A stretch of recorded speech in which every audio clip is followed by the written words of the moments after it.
नमस्कार दोस्तों, स्वागत है आपका हमारे यूट्यूब चैनल पर। अगर आप चैनल पर पहली बार विजिट कर रहे हैं तो चैनल को सब्सक्राइब ज़रूर करें और साथ ही बेल आइकन को प्रेस करें ताकि आपको हमारी आगे आने वाली वीडियो की जानकारी मिल जाए।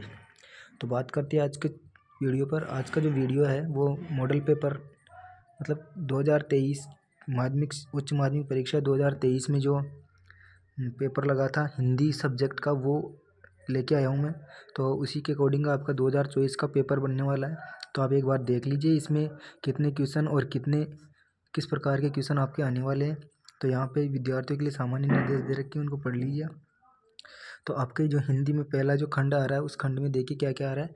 बहुविकल्पी प्रश्न आएंगे जिसमें से क्या है कि निम्नलिखित अपठित गद्यांश को ध्यानपूर्वक पढ़कर दिए गए वस्तुनिष्ठ प्रश्नों के उत्तर अपनी उत्तर पुस्तिका में लिखने हैं। अपनी उत्तर पुस्तिका में इनके उत्तर आपको लिखने हैं।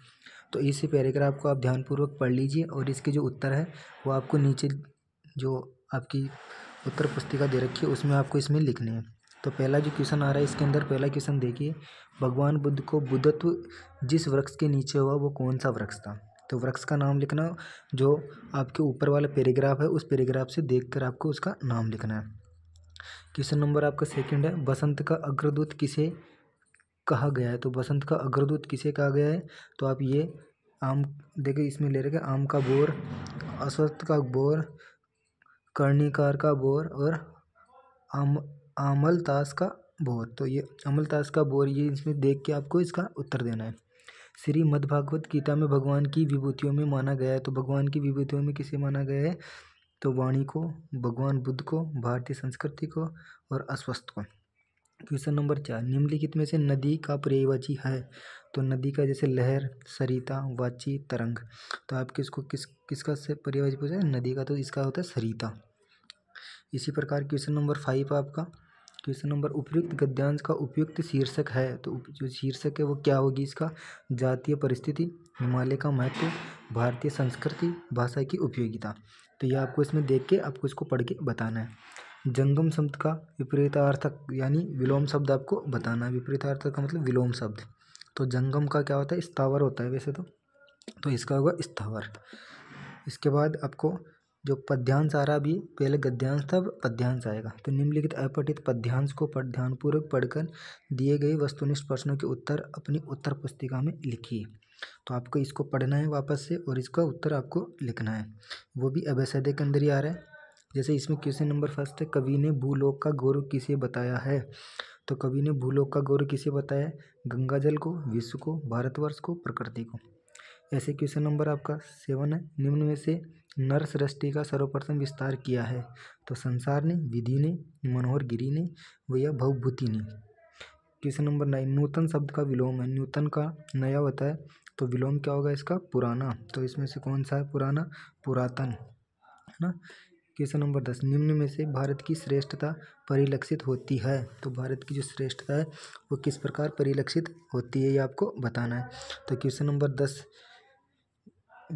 विफल गर्व, ऋषि भूमि और भूमि भंडार, हृदय चिंतक और सुसज्जित क्षण।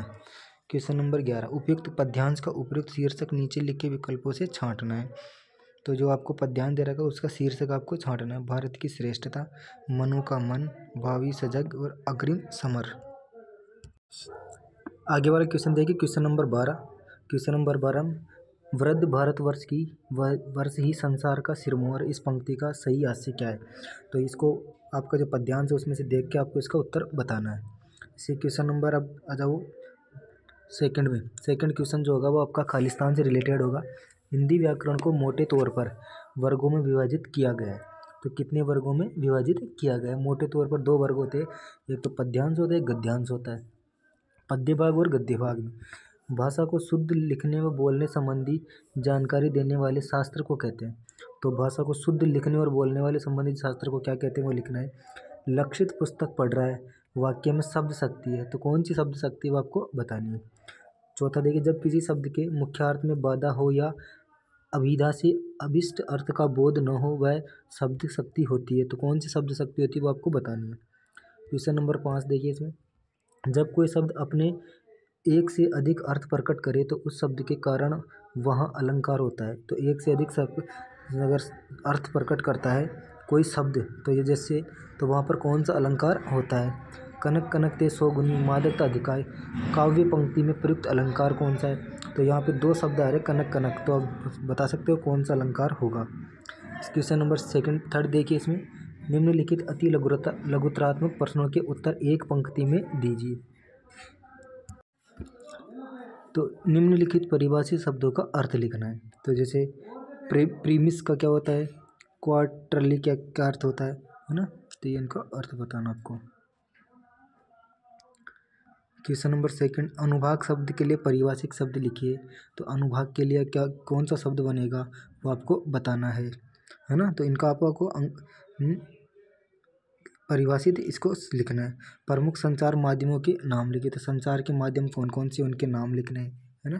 जैसे रेडियो है, टेलीविज़न है, मोबाइल है।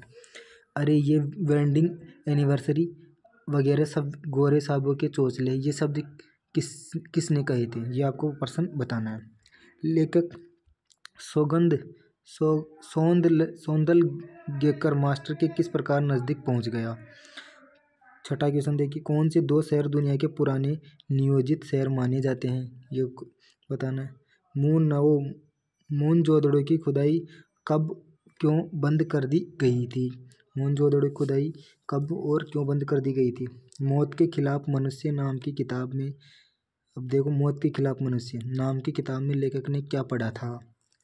औरतों की आंखें किन किन ताकतों ने खोली है, ये आपको बतानी थी।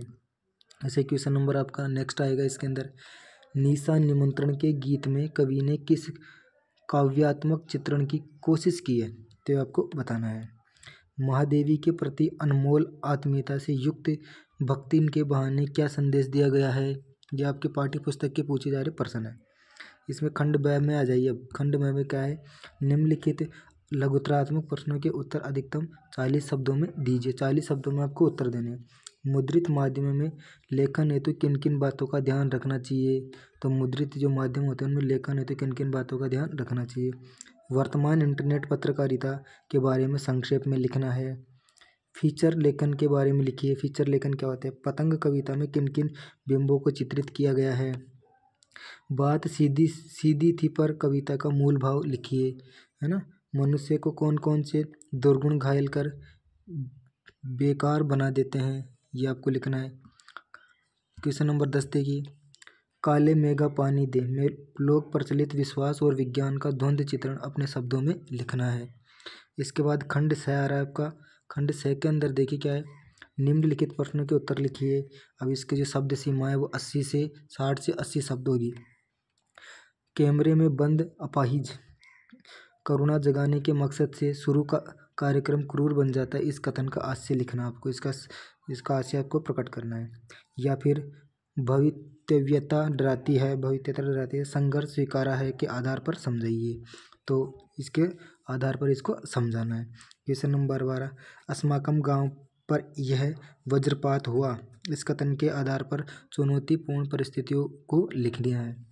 फिर इसी में अथवा भी दे रखा है, चार्ली चैपलिन की किसी भी संस्कृति को विदेशी नहीं लगते हैं, इस कथन से आप कहाँ तक सहमत है, अपने सब विचार लिखने हैं। इसके बाद क्वेश्चन नंबर 13 देखिए, हरिवंश राय बच्चन कविता परिचय लिखिए। हरिवंश राय की जो कविता है उसका परिचय लिखना है। जो इस कविता है ना हरिवंश राय बच्चन, उस कविता का परिचय लिखना है। इसी में अथवा भी आ रहा है, जैनेन्द्र कुमार का लेखक परिचय लिखिए, है ना। तो या तो हरिवंश राय बच्चन का लिख दीजिए, जैनेन्द्र कुमार का लिख दीजिए। क्वेश्चन नंबर 14, संयुक्त परिवार वाले उस दौर में पति ने हमारा पक्ष कभी नहीं लिया, इस कवि कथन को सिल्वर वेडिंग पार्ट के प्रासंगिक वर्तमान परिक्षेप में तर्क लिखिए। इसी का अथवा भी है, रोते धोते पाठशाला फिर से शुरू हो गई, इस कथन में जूझ पाठ के आधार पर किसान मजदूर की संघर्ष झांकी चित्रित कीजिए। तो किसान और मजदूर की जो झांकी है वो आपको बतानी है। अब खंड द आ गया आपका। खंड द आपका 6 नंबर का प्रश्न है। निम्नलिखित पद्यांश की सप्रसंग व्याख्या करनी है आपको। सप्रसंग व्याख्या इसकी करनी है आपको, है ना। तो पद्यांश दे रखा है, तो आपकी कविता है ये, इसकी सप्रसंग आपको व्याख्या करनी है। या फिर इसका अथवा भी कर सकते हो, इसके अथवा में भी दे रखा है एक, ये भी एक आपकी पद्यांश है, पद्यांश की आपको सप्रसंग व्याख्या करनी है। इसके बाद आपका क्वेश्चन नंबर 16 आ रहा है, वहाँ पर पद्यांश था, यहाँ पर गद्यांश है। तो ये पाठ्य पुस्तक का आपका गद्यांश है ना। तो इसकी भी आपको सप्रसंग व्याख्या करनी है। तो इसकी भी आपको सप्रसंग व्याख्या करनी है। देखो यहाँ पर कौन सा पाठ आ रहा है आपको पता होगा, या फिर अगर आप ये नहीं करना चाहते तो आप इसका अथवा भी दे रखा है, वो अथवा भी कर सकते हो। इसका भी आप कर सकते हो सप्रसंग व्याख्या। ये कौन से पाठ का है, कहाँ से आया, इसका सप्रसंग आपको व्याख्या करनी है। क्वेश्चन नंबर 17 देखिए। सचिव माध्यमिक शिक्षा बोर्ड राजस्थान अजमेर की ओर से बोर्ड की पाठ्य पुस्तक के क्रय सूचना करने हेतु विज्ञप्ति तैयार कीजिए। 4 अजमेर की बोर्ड की पाठ्य 4 कोई पुस्तकें हैं, उनको क्रय करने के लिए एक सूचना हेतु एक विज्ञप्ति तैयार कीजिए। या फिर आप इसका अथवा कर सकते हो। अपने विद्यालय में कार्यालय सामग्री क्रय करने हेतु एक निविदा लिखनी है, आपको निविदा भी लिख सकते हो। क्वेश्चन नंबर 18 है। निम्नलिखित विषय में किसी एक विषय पर सारगर्भित निबंध लिखना है, जिसका सार अच्छा हो वो लिखना है। जैसे कोरोना महामारी एक अभिशाप था अपने लिए, है ना। दूसरा है युवा शक्ति एक चुनौती है, ये लिख सकते हो। साक्षरता अभियान के बढ़ते कदम, है ना, ये भी लिख सकते हो। समाज में नारी योगदान। कोई सी भी चारों में से आपको एक कविता लिखनी है, निबंध लिखना है चारों में से किसी एक सब्जेक्ट पर। तो ये आपका हिंदी का पेपर था, है ना। हिंदी के पेपर के बाद में आपको और सब्जेक्ट के पेपर उपलब्ध करवाने वाला हूँ। तो चैनल को सब्सक्राइब कर दीजिए और बेल आइकन प्रेस कर दीजिए, ताकि आपको जो भी पेपर आपको प्रोवाइड कराऊँ वो आप तक पहुँच जाए, है ना। धन्यवाद साथियों। तो चैनल को सब्सक्राइब ज़रूर करें।